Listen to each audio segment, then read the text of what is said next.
Guys, welcome in the Siddhartha coaching. आज मैं सरिता तोमर आपके साथ फिर से एक टॉपिक डिस्कस करने वाली हूँ और ये टॉपिक बहुत ही इंटरेस्टिंग है। वैसे अगर हम सोचें तो बहुत टफ लगता है, लेकिन ये बहुत ही इजी और अच्छा टॉपिक है। That is the heart. आज हम जिस टॉपिक पर डिस्कशन करेंगे वो है हार्ट, इसका structure and circulation.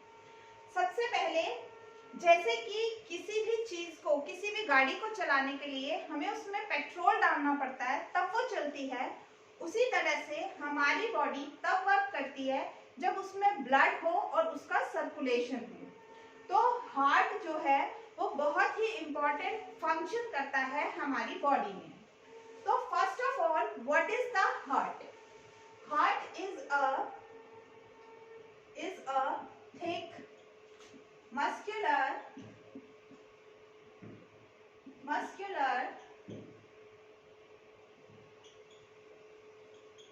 contractile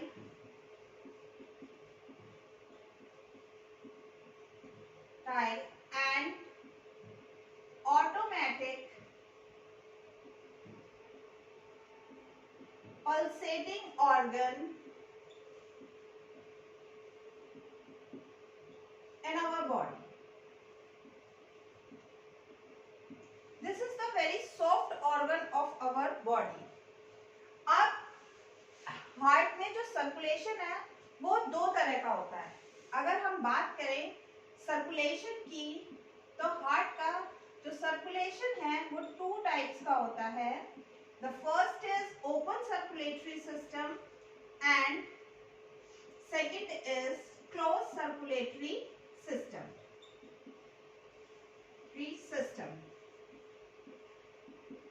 open circulatory system and closed circulatory system.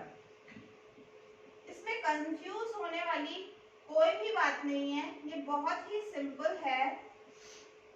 देखिए, ओपन सर्कुलेटरी सिस्टम में क्या होता है कि वेसल्स होती हैं, ब्लड वेसल्स, और वो ब्लड को रिलीज आउट कर देती हैं in the open parts of the body. यानी कि बॉडी में एक लार्ज वेसल होती है जो कि ब्लड को पूरी बॉडी में ऐसे ही फ्रीली मूव करने देती है। वहां से ब्लड जो है वो फ्रीली मूव करता है, जिसको हम साइनेसिस भी बोलते हैं। जैसे कि कॉकरोच में, इंसेक्ट्स में, स्पाइडर में ओपन सर्कुलेटरी सिस्टम होता है। यानी कि एक लार्ज वेसल हार्ट से निकलती है और वो फ्रीली मूव करने के लिए ब्लड को छोड़ देती है पूरी बॉडी में। और क्लोज सर्कुलेटरी सिस्टम वो होता है जिसमें कि ब्लड सर्कुलेट करता है throughout the body in a close system, और the close arteries, vessels, veins, इनमें जहां पर ब्लड फ्लो करता है उसको हम क्लोज सर्कुलेटरी सिस्टम कहते हैं। This is the very simple कि ओपन में एक लार्ज वेसल है जो कि बॉडी में, पूरी बॉडी में आर्टरीज और वेन्स नहीं है जो कि हर एक पार्ट में जा रही हैं, वहां से सिर्फ ओपनली मूव होना शुरू हो जाता है। क्लोज सर्कुलेटरी सिस्टम में पूरा एक क्लोज चैनल होता है और वहां से पूरे उसमें ब्लड मूव करता रहता है। ओपन सर्कुलेटरी सिस्टम में प्रेशर कम होता है और क्लोज्ड सर्कुलेटरी सिस्टम में प्रेशर ज्यादा होता है। यहाँ पर स्पीड बहुत स्लो होती है मूवमेंट की ब्लड की, लेकिन क्लोज सर्कुलेटरी सिस्टम में मूवमेंट ऑफ द और the speed of the blood, वो जो उसकी फ्लो करने का जो प्रेशर है और स्पीड है वो ज्यादा होती है। अब बात करते हैं स्ट्रक्चर की, कि जो हार्ट है, ह्यूमन हार्ट, आज हम पढ़ेंगे ह्यूमन हार्ट के बारे में, लेकिन थोड़ा सा हम देख लेते हैं कि और रेप्टाइल्स, मैमल्स, एम्फीबियंस, उनमें किस तरह का हार्ट होता है। सबसे पहले फिश में टू चैम्बर्ड हार्ट होता है। Fish has two chambered heart. Two chambered means one auricular and one ventricle, यानी कि एक ऑरिकल एंड वन वेंट्रिकल।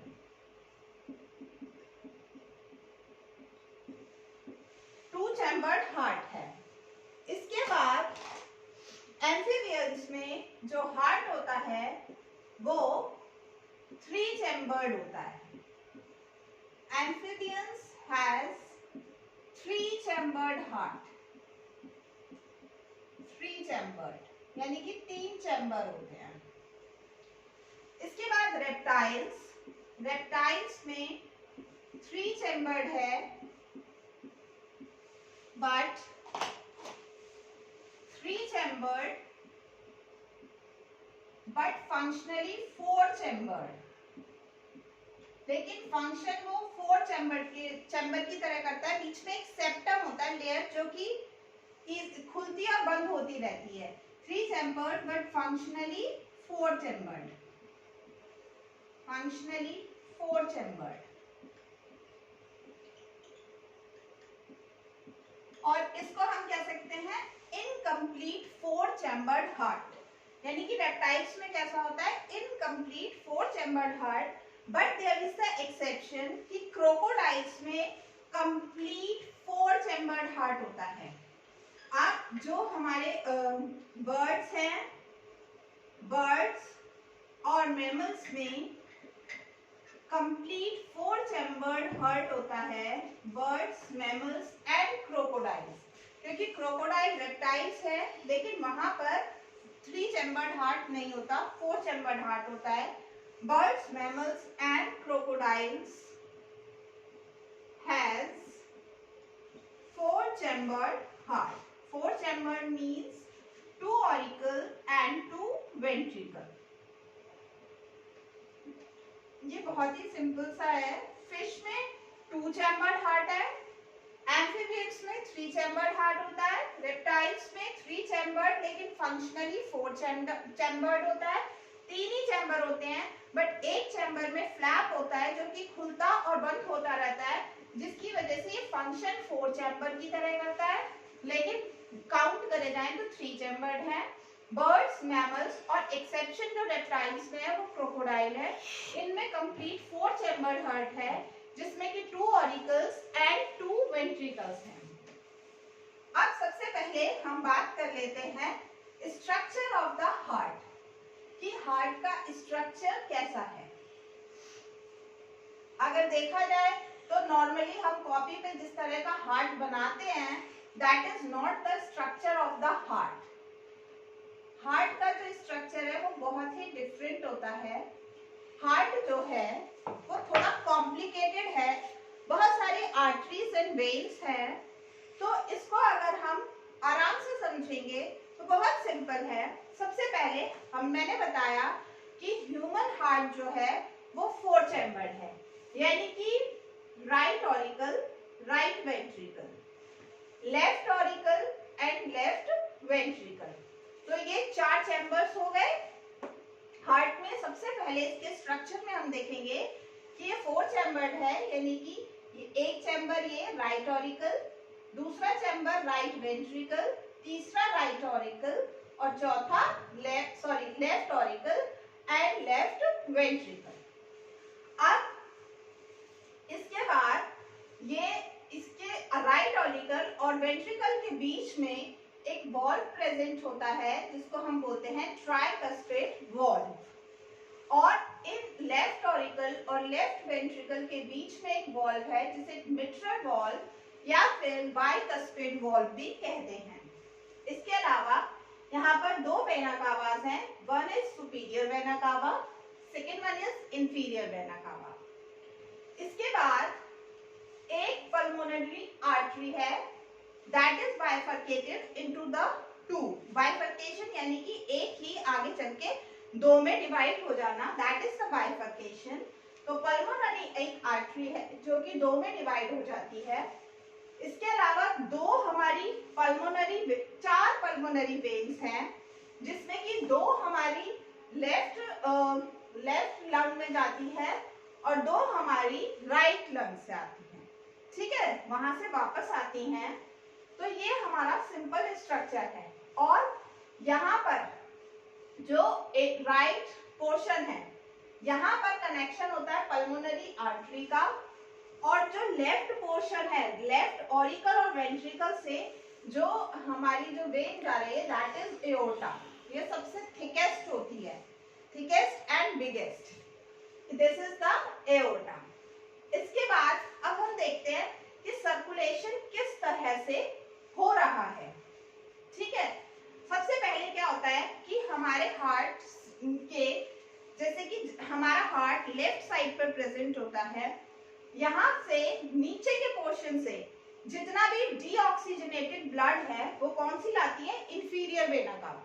ठीक है, ये बात क्लियर हो गई कि हमारे नीचे वाले बॉडी के नीचे वाले पोर्शन से inferior vena cava deoxygenated blood को ला रही है, और सुपीरियर वेना कावा ऊपर वाले पोर्शन से, बॉडी के अपर मोस्ट पार्ट से डीऑक्सीजनेटेड ब्लड को ला रही है। अब ये दोनों जो ब्लड ला रही है डीऑक्सीजनेटेड ब्लड, अब हम एक ब्लू पेन यूज कर लेते हैं और एक रेड। ब्लू से इंडिकेट करेंगे डीऑक्सीजनेटेड ब्लड, तो यहाँ से सुपीरियर और इंफीरियर वेना कावा से कैसा ब्लड आ रहा है, डीऑक्सीजनेटेड, यानी कि जिसमें डेफिशिएंसी ऑफ ऑक्सीजन है। तो वो दोनों ब्लड लाती हैं जो कि कहाँ पर लाके छोड़ देती हैं, राइट ऑरिकल में। राइट ऑरिकल में डीऑक्सीजनेटेड ब्लड आ गया। अब राइट ऑरिकल से ये डीऑक्सीजनेटेड ब्लड पास होता है राइट वेंट्रिकल में। अब राइट वेंट्रिकल में ये पास होता है through the valve, this is known as the tricuspid valve, यानी कि 3 कप लाइक स्ट्रक्चर का एक वॉल्व होता है जो कि जिससे कि राइट ऑरिकल से डीऑक्सीजनेटेड ब्लड कहाँ पर ट्रांसफर हुआ, राइट वेंट्रिकल में। अब राइट वेंट्रिकल में अब ये जो वॉल्व है इसका फंक्शन क्या है, इसका फंक्शन है कि ये जो ब्लड यहाँ से आ रहा है उसको रिवर्ट बैक नहीं होने देता, यानी कि बैक में नहीं जाने देता, ये क्लोज हो जाता है। अब जब ब्लड यहाँ पे भर गया, क्लोज हो गया, it's just like a door, कि ये डोर बंद हो गया। अगर ये बंद हो गया, यहाँ पे ब्लड आ गया, ये भर गया, अब प्रेशर बनेगा तो ब्लड क्या है, इस पल्मोनरी वॉल्व से पल्मोनरी आर्टरी में जाएगा। ये कैसा ब्लड जा रहा है, डीऑक्सीजनेटेड, यानी कि जो जिसमें ऑक्सीजन कम है। अब क्या है, ये डीऑक्सीजनेटेड ब्लड इस पल्मोनरी आर्टरी से, जो कि पल्मोनरी आर्टरी 2 में बाइफरकेट हो गई, एक इधर एक इधर, दोनों जो है वो ब्लड को कहाँ ले जाएंगी, लंग्स में। इधर से लंग्स में जाएगा लेफ्ट लंग में, और इधर से जाएगा ये राइट लंग में। अब ये जो डीऑक्सीजनेटेड ब्लड है ये यहाँ से, यानी कि pulmonary artery, one thing is the very important, वैसे आप लोगों को पता होगा कि आर्टरीज में हमेशा ऑक्सीजनेटेड ब्लड होता है, यानी कि जिसमें ऑक्सीजन की मात्रा होती है वो वाला ब्लड, और वेन्स में वो ब्लड होता है जिसमें कि ऑक्सीजन नहीं होती है या कम होती है, डीऑक्सीजनेटेड यानी कि ऑक्सीजन नहीं है। लेकिन ये एक्सेप्शन है pulmonary artery and pulmonary vein, जिसमें अपोजिट होता है, यानी कि ये है तो आर्टरी लेकिन पल्मोनरी वर्ड लगने का मतलब है कि इसमें डीऑक्सीजनेटेड ब्लड होगा, और पल्मोनरी वेन का मतलब ये है कि यहाँ पर ऑक्सीजनेटेड ब्लड होगा, जबकि वेन्स में कैसा होता है, डीऑक्सीजनेटेड। तो ये हमेशा याद रखिएगा कि पल्मोनरी आर्टरी में हमेशा डीऑक्सीजनेटेड ब्लड होगा और पल्मोनरी वेन में हमेशा ऑक्सीजनेटेड। अब जब ये राइट वेंट्रिकल से पल्मोनरी आर्टरी जो कि 2 में बाइफरकेट हो गई है, 2 में बढ़ गई, तो एक लेफ्ट लंग तक डीऑक्सीजनेटेड ब्लड को ले जाएगी और एक राइट लंग तक ले जाएगी। अब लंग्स में क्या होगा, जो डीऑक्सीजनेटेड ब्लड है उसमें ऑक्सीजन मिलेगी। अब ऑक्सीजन आई कहाँ से, वहां पर जैसे हम सांस लेते हैं तो हमने ऑक्सीजन इनहेल करी, लंग्स में एल्वियोलाई प्रेजेंट होते हैं। एल्वियोलाई क्या होते हैं, बलून लाइक स्ट्रक्चर्स होते हैं जो कि हमारी टिश्यू से जुड़े हुए होते हैं। जैसे ही हम सांस लेते हैं तो ये क्या करते हैं, यहाँ से CO2 जो है वो जब हम एक्सहेल करेंगे यानी कि सांस छोड़ेंगे तो कार्बन डाइऑक्साइड बाहर निकल जाती है, और जो ऑक्सीजन अंदर आई हुई होती है वो उस ब्लड में मिल जाती है। तो इस तरह से यहाँ पे ऑक्सीजनेशन प्रोसेस होगा, यानी कि जो डीऑक्सीजनेटेड ब्लड है वो ऑक्सीजनेटेड ब्लड में कन्वर्ट हो जाएगा। अब क्या होगा कि ये जो ऑक्सीजनेटेड ब्लड है, ये दो पल्मोनरी आर्टरी हमारे लेफ्ट लंग से जुड़ी हुई है, लेफ्ट लंग, और दो पल्मोनरी आर्टरी ये हमारे राइट लंग से जुड़ी हुई है। अब ये दोनों क्या काम करेंगी, लेफ्ट लंग, ये पल्मोनरी वेन्स हैं। अब पल्मोनरी वेन्स में क्या होगा, यहाँ पर ऑक्सीजनेटेड ब्लड आएगा। अब लंग्स में ये काम हो गया कि ऑक्सीजनेशन प्रोसेस हो गया। अब ये ऑक्सीजनेटेड ब्लड क्या हुआ, रिवर्ट बैक हो गया, कहाँ पर, हार्ट पर। और हार्ट से ये दोनों जब लंग्स से ब्लड ले आएंगे, दो इधर से दो इधर से, यानी कि चार पल्मोनरी वेन्स जो है वो ऑक्सीजनेटेड ब्लड को लेके आई और उन्होंने उस ब्लड को कहां पर छोड़ दिया, लेफ्ट ऑरिकल में।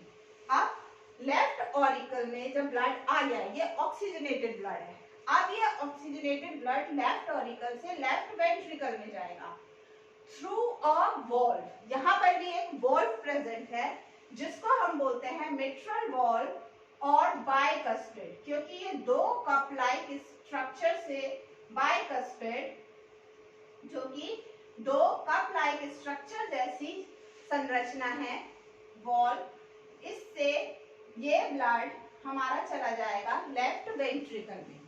अब लेफ्ट वेंट्रिकल में फिर से ये फ्लैप्स जो है, ये जो वॉल्व्स है ये फ्लैप लाइक स्ट्रक्चर होते हैं, यानी कि फ्लैप की तरह बंद हो जाता है। जैसे हार्ट ने कॉन्ट्रैक्ट किया फिर रिलैक्स किया, जैसे ही कॉन्ट्रैक्ट होगा ये वॉल्व खुलेंगे और इसमें ब्लड चला जाएगा और फिर से हार्ट रिलैक्स हो जाएगा। जैसे ही ब्लड यहाँ आएगा, रिलैक्स हो जाएगा, तो ये मिट्रल वॉल्व बंद हो गया। अब यहाँ पे क्या है, यहाँ पर एओर्टिक वाल्व है, यानी कि जो कि जुड़ा हुआ है एओर्टा से। अब ये ऑक्सीजनेटेड ब्लड कहाँ जाता है, हमारे एओर्टा में। एओर्टा में जब ऑक्सीजनेटेड ब्लड चला गया, फिर through the aorta it goes through all the body. अब ये हमारी बॉडी में पूरा ऑक्सीजनेटेड ब्लड हो गया। फिर से ऑक्सीजनेटेड ब्लड अब क्या होगा, जब पूरी बॉडी में जब सर्कुलेट कर लेगा तो वो फिर से डीऑक्सीजनेटेड होगा और वो फिर से ये वाली साइकिल फिर से रिपीट होगी। इंफीरियर वेना कावा और सुपीरियर वेना कावा फिर उस ऑक्सीजनेटेड ब्लड को बॉडी से लेके राइट ऑरिकल में आएंगी, देन राइट वेंट्रिकल में आएंगी। तो आई थिंक ये सबको बहुत अच्छे से समझ आ गया होगा, लेकिन एक बार मैं फिर से आपको एक सिंपल से तरीके से बता देती हूँ। First of all, the whole body deoxygenated blood by the inferior vena cava and the superior vena cava goes into the right auricle, and from the right auricle the deoxygenated blood goes to the right ventricle through the tricuspid valve, and this deoxygenated blood by the pulmonary artery goes to the lungs, and through the lungs it goes to be oxygenated and again come back to the heart by the pulmonary vein. First of all it comes to the left auricle, then left ventricle, and then this oxygenated blood through the aorta goes to the whole of the body. This is the very simple function of the heart. I think you will be clear by this and your class is going to be